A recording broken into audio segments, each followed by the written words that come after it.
So when it comes to that email, we always talk about the subject line. That's the hook. You have to get someone to come in. Do you have any like tricks for us on that? Or is it the subject line or is it more?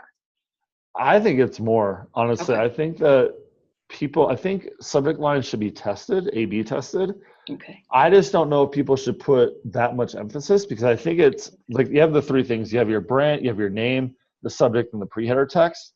So that's what you got to get right. You got to get right all three of those. And if you're a brand, for example, like let's say like Southwest Airlines, right? They don't necessarily need this catchy subject line for me to open their email. Now, if it's intriguing for me to understand what it's about, then hey, I'll go into it.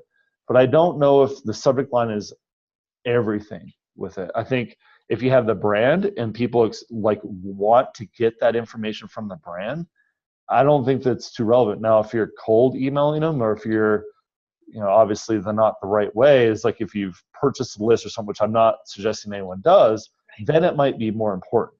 But if you built up that brand and they understand like who you are, they like what you're doing, I don't necessarily know if it's that big of a deal. Like if you say 50% off this, or if you say, hey, open this, I don't think it really matters. It's all about the brand and the pre-header, like all of them combined, I think really encompass that whole encouraging that open.